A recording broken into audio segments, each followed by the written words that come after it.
नमस्कार दोस्तों, स्वागत है आपका मेरे YouTube चैनल पर, जहां मैं आपके लिए तरह तरह की कहानियां लेकर आती हूं।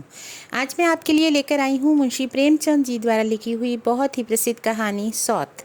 तो शुरू करते हैं। सौत। जब रजिया के 2-3 बच्चे होकर मर गए और उम्र ढल चली, तो रामू का प्रेम उसके प्रति कुछ कम होने लगा और दूसरे ब्याह की धुन सवार हुई। आए दिन रजिया से बकझक होने लगी। रामू एक न एक बहाना खोजकर रजिया पर बिगड़ता और उसे मारता, और अंत को वह नई स्त्री ले ही आया। इसका नाम था दासी।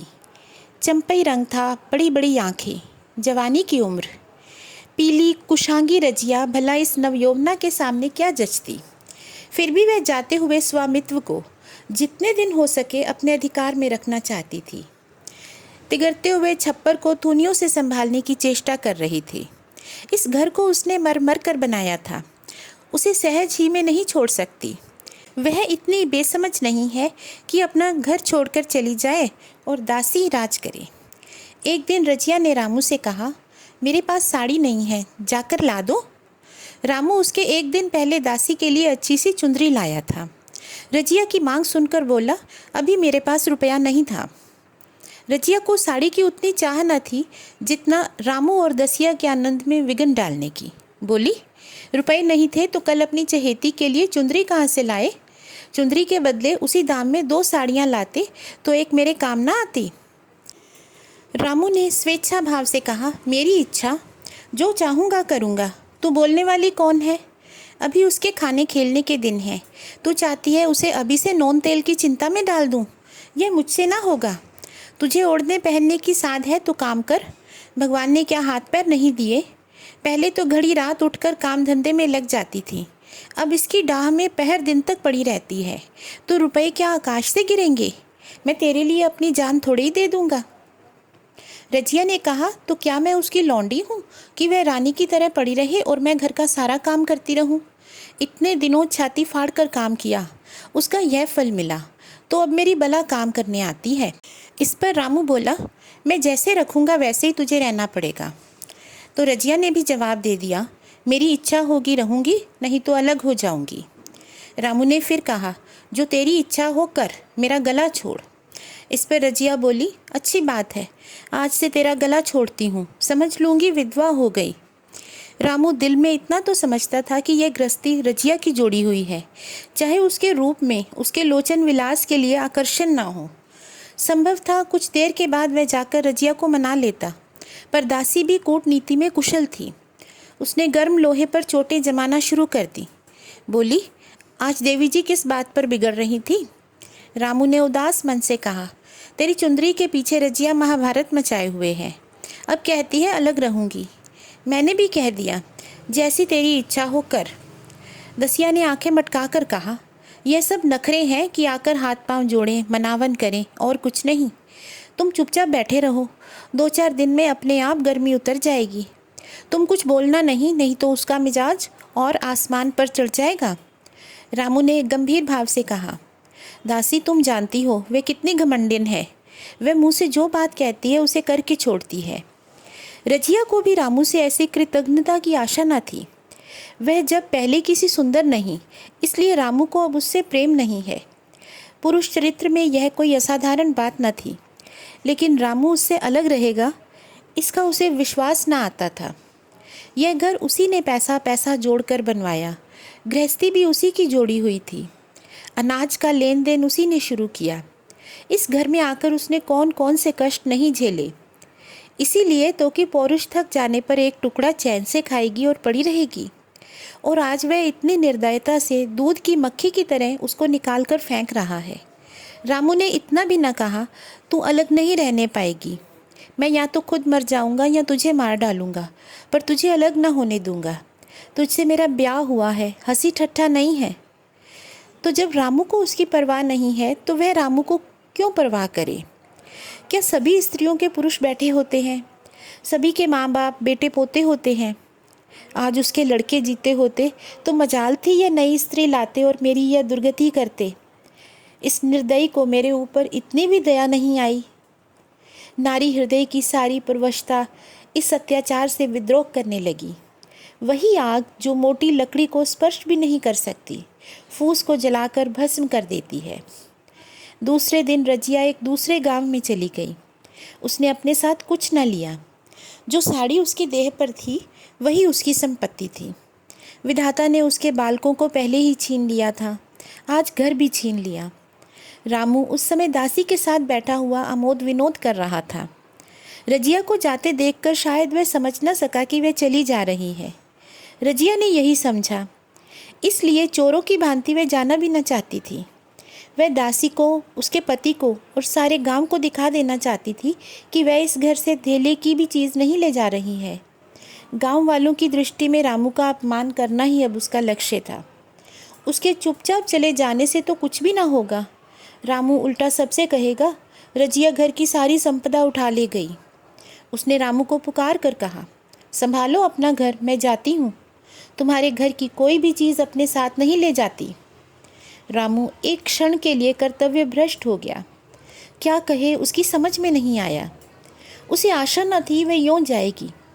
उसने सोचा था जब वह घर ढोकर ले जाने लगेगी तब वह गांव वालों को दिखाकर उनकी सहानुभूति प्राप्त करेगा। अब क्या करे। दसिया बोली, जाकर गांव में ढिंढोरा पीटाओ, यहाँ किसी का डर नहीं है। तू अपने घर से लेके ही क्या आई थी जो कुछ लेकर जाएगी। रजिया ने उसके मुंह न लगकर रामू से ही कहा, सुनते हो अपनी चहेती की बातें, फिर भी मुंह नहीं खुलता। मैं तो जाती हूँ, लेकिन दसो रानी, तुम भी बहुत दिन राज न करोगी। ईश्वर के दरबार में अन्याय नहीं फलता, वह बड़े बड़े घमंडियों को घमंड चूर कर देते हैं। दसिया ठट्ठा मार कर हंसी, पर रामू ने सिर झुका लिया।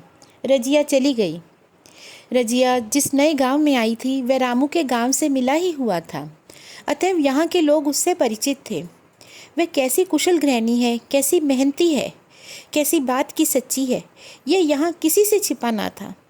रजिया को मजूरी मिलने में कोई बाधा ना हुई। जो एक लेकर दो का काम करे उसे काम की क्या कमी। 3 साल रजिया ने कैसे काटे, कैसे एक नई गृहस्थी बनाई, कैसे खेती शुरू की, इसका बयान करने बैठे तो पोथी हो जाए। संचय के जितने मंत्र हैं, जितने साधन हैं, वे रजिया को खूब मालूम थे। फिर अब उसे लाग हो गई थी और लाग में आदमी की शक्ति का पारावार नहीं रहता। गांव वाले उसका परिश्रम देखकर दांतों तले उंगली दबाते थे।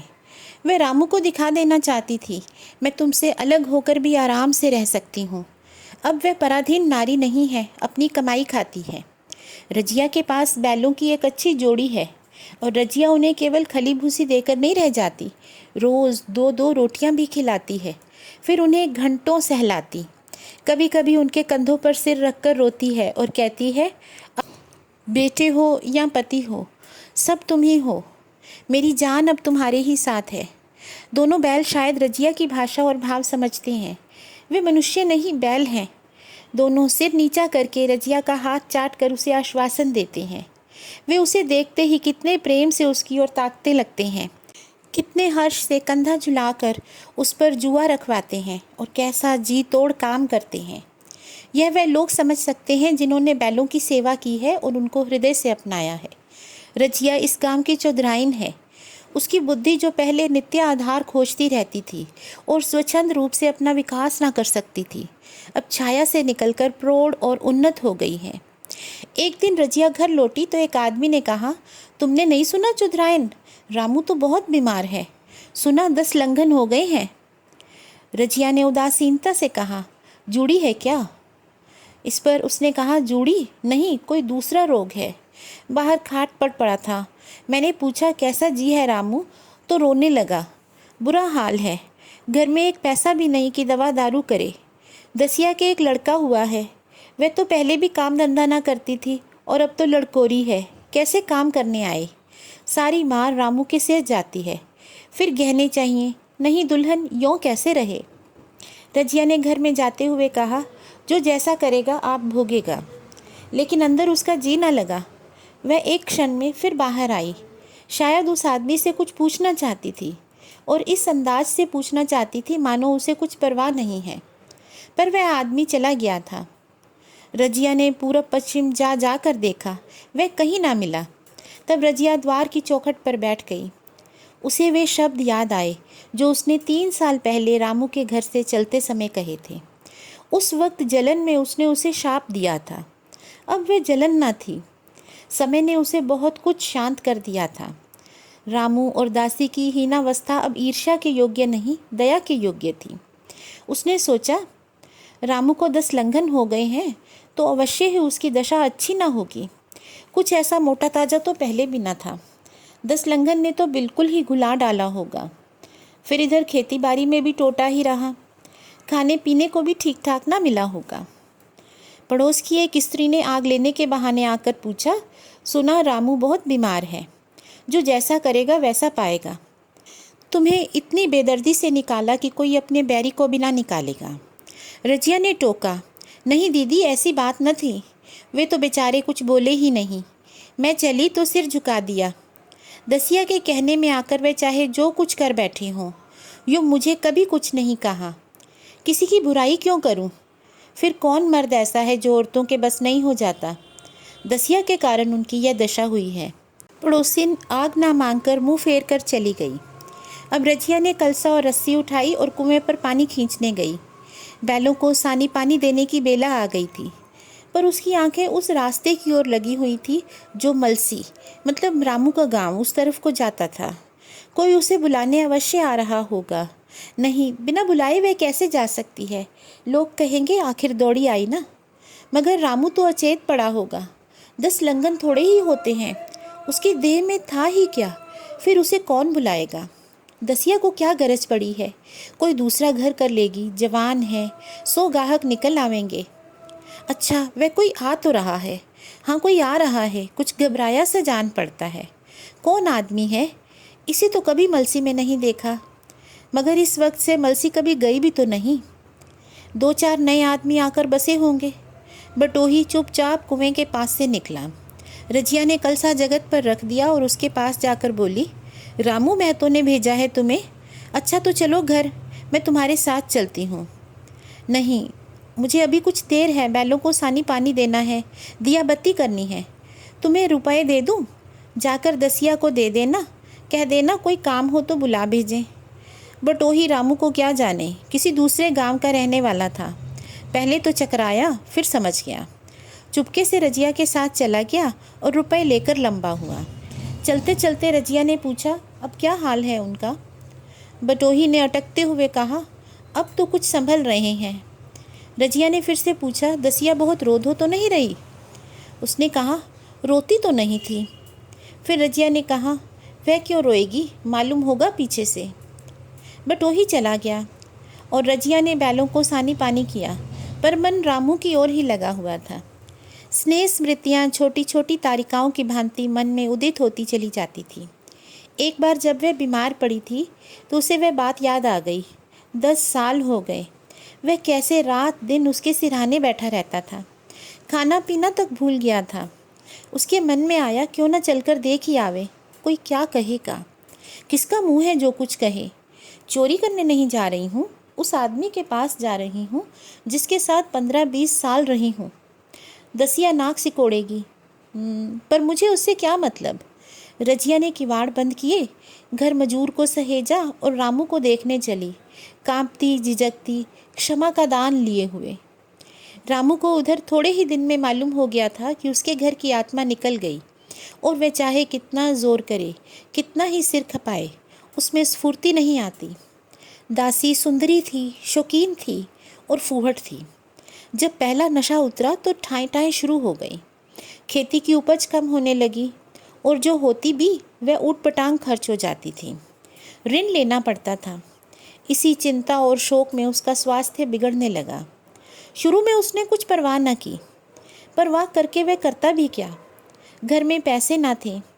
अताइयों की चिकित्सा ने बीमारी की जड़ और मजबूत कर दी और आज 10-12 दिन से उसका दाना पानी छूट गया था।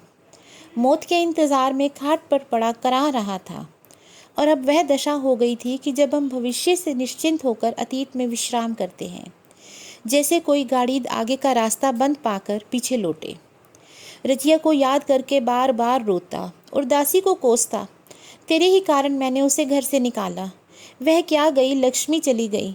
मैं जानता हूँ अब भी बुलाऊं तो दौड़ी आएगी, लेकिन बुलाऊं किस मुंह से? एक बार वह आ जाती, उससे अपने अपराध क्षमा करा लेता, फिर मैं खुशी से मरता। और लालसा नहीं है। सहसा रजिया ने आकर उसके माथे पर हाथ रखते हुए पूछा, कैसा जी है तुम्हारा? मुझे तो आज हाल मिला। रामू ने सजल नेत्रों से उसे देखा, पर कुछ कह न सका। दोनों हाथ जोड़कर उसे प्रणाम किया, पर हाथ जुड़े ही रह गए और आंख उलट गई। लाश घर में पड़ी थी। रजिया रोती थी। दसिया चिंतित थी। घर में रुपए का नाम नहीं। लकड़ी तो चाहिए ही, उठाने वाले भी जनपान करेंगे ही। कफन के बगैर लाश उठेगी कैसे? 10 से कम का खर्च ना था। यहाँ घर में 10 पैसे भी नहीं। डर रही थी, आज कैसी आफत आ गई। ऐसे कीमती भारी गहने भी तो ना थे। किसान की बिसात ही क्या, 2-3 नग बेचने से शायद 10 मिल जाएंगे, मगर अब हो ही क्या सकता था। उसने चौधरी के लड़के को बुलाकर कहा, देवर जी, यह बेड़ा कैसे पार लागे? गांव में कोई धेले का विश्वास करने वाला नहीं। मेरे गहने हैं, चौधरी से कहो इन्हें गिरवी रखकर आज का काम चलाएं, फिर भगवान मालिक हैं। इस पर उसने कहा, रजिया से क्यों नहीं मांग लेती? सहसा रजिया आंखें पोंछती हुई आ निकली, कान में भलंक पड़ी। पूछा, क्या है जोखू, क्या सलाह कर रहे हो? अब मिट्टी उठाओगे कि सलाह की बेला है? तो उसने कहा, हाँ, उसी का इंतज़ाम कर रहा हूँ। इस पर वह बोली, रुपए पैसे तो यहाँ होंगे नहीं, बीमारी में खर्च हो गए होंगे। इस बेचारी को तो बीच मझधार में लाकर छोड़ दिया। तुम लपक कर उस घर चले जाओ भैया, कौन दूर है, कुंजी लेते जाओ। मजूर से कहना भंडार से 50 रुपये निकाल दे, कहना ऊपर की पटरी पर रखे हैं। वह तो कुंजी लेकर उधर गया। इधर दसिया राजो के पैर पकड़कर रोने लगी। पहनापे के ये शब्द उसके हृदय में बैठ गए। उसने देखा रजिया में कितनी दया, कितनी क्षमा है। रजिया ने उसे छाती से लगाकर कहा, क्यों रोती है बहन? वह चला गया, मैं तो हूँ। किसी बात की चिंता न कर। इसी घर में हम और तुम दोनों उसके नाम पर बैठेंगी। मैं वहाँ भी देखूंगी, यहाँ भी देखूंगी। दाप भर की बात ही क्या। कोई तुमसे गहने पाते मांगे तो मत देना। दसिया का जी होता था कि सिर पटक कर मर जाए। इसे उसने कितना जलाया, कितना रुलाया और घर से निकाल कर छोड़ा। रजिया ने पूछा, जिस जिसके रुपए हों सूरत करके मुझे बता देना, मैं झगड़ा नहीं रखना चाहती। बच्चा दुबला क्यों हो रहा है? दसिया बोली, मेरे दूध होता ही नहीं। गाय जो तुम छोड़ गई थी वह मर गई, दूध नहीं मिल पाता। इस पर रजिया ने कहा, राम राम, बेचारा मुरझा गया है। मैं कल ही गाय लाऊंगी, सभी गृहस्थी उठा लाऊंगी, वहाँ रखा क्या है। लाश उठी, रजिया उसके साथ गई। दाह कर्म किया, भोज हुआ। कोई 200 रुपये खर्च हो गए, किसी से मांगने न पड़े। दसिया के जौहर भी इस त्याग की आंच में निकल आए। विलासिनी सेवा की मूर्ति बन गई। आज रामू को मरे हुए 7 साल हुए हैं। रजिया घर संभाले हुए है। दसिया को वह सोत नहीं, बेटी समझती है। पहले उसे पहनाकर तब आप पहनती है, उसे खिलाकर आप खाती है। जोखू पढ़ने जाता है। उसकी सगाई की बातचीत पक्की हो गई। इस जाति में बचपन में ही ब्याह हो जाता है। दसिया ने कहा, बहन गहने बनवाकर क्या करोगी? मेरे गहने तो धरे ही हैं। इस पर रजिया ने कहा, नहीं री, उसके लिए नए गहने बनवाऊंगी। अभी तो मेरा हाथ चलता है, जब थक जाऊं तो जो चाहे करना। तेरे भी अभी पहनने ओढ़ने के दिन हैं, तू अपने गहने रहने दे। नाइन ठकुर सुहाती करती बोली, आज जोखू के बाप होते तो कुछ और ही बात होती। रजिया ने कहा, वे नहीं है तो मैं तो हूँ। वे जितना करते मैं उससे दूना करूँगी। जब मैं मर जाऊँ तब कहना जोखू का बाप नहीं है। ब्याह के दिन दसिया को रोते देखकर रजिया ने कहा, बहू तुम क्यों रोती हो? अभी तो मैं जीती हूँ। घर तुम्हारा है, जैसे चाहे रहो। मुझे एक रोटी दे दो बस, और मुझे क्या करना है। मेरा आदमी मर गया, तुम्हारा तो अभी जीता है। दसिया ने उसकी गोद में सिर रख दिया और खूब रोई। बोली, जीजी तुम मेरी माता हो। तुम ना होती तो मैं किसके द्वार पर खड़ी होती। घर में तो चूहे लौटते थे। उनके राज में मुझे दुख ही दुख उठाने पड़े। सुहाग का सुख तो मुझे तुम्हारे राज में मिला। मैं दुख से नहीं रोती हूँ, रोती हूँ भगवान की दया पर कि कहाँ मैं और कहाँ ये खुशहाली। रजिया मुस्कुरा कर रो दी। तो इसी तरह का हमारा समाज था उस ज़माने में, जब लोग अपने अपमान को भूलकर एक दूसरे की मदद करते थे। इस कहानी की रजिया का दिल भी बहुत कोमल था। उसने रामू की मौत के बाद, और सच कहें तो रामू की बीमारी का सुनकर ही, अपने दुख और अपमान को भुला दिया और उसका हाल चाल पता करने आई। दूसरी तरफ रामू भी अपने करनी पर पछतावा करता था। वह रजिया से क्षमा मांगना चाहता था, लेकिन उसकी हिम्मत नहीं कर पा रहा था। इस कहानी से हमें एक और शिक्षा भी मिलती है दोस्तों, कि अगर कभी भी हमें अपनी गलती समझ में आती है, चाहे देर सवेर ही सही, तो हमें उसके लिए पछतावा होता है, तो हमें माफ़ी मांगने से परहेज़ नहीं करना चाहिए। जिसके लिए भी हमने कुछ गलत कहा है या किया है, हमें उनसे उसी वक्त माफ़ी मांग लेनी चाहिए। रिश्ते बिगाड़ने में एक वक्त का समय लगता है, उनको संवारना बहुत लंबा और कठिन कार्य होता है। तो जितनी जल्दी हम अपनी करनियों का पछतावा कर लें और हम अपनी गलतियों की क्षमा मांग लें, उतना ही अच्छा है। और दूसरी ओर, अगर किसी से गलती हो जाती है और वो हमसे क्षमा प्रार्थी है, तो हमें उसको माफ़ कर देना चाहिए। धन्यवाद दोस्तों। अगर आपको ये कहानियाँ अच्छी लगती हैं तो आप मेरे चैनल को लाइक, शेयर और सब्सक्राइब करें। आप मेरे चैनल पर जाकर और भी इसी तरह की कहानियाँ सुन सकते हैं। Thank you.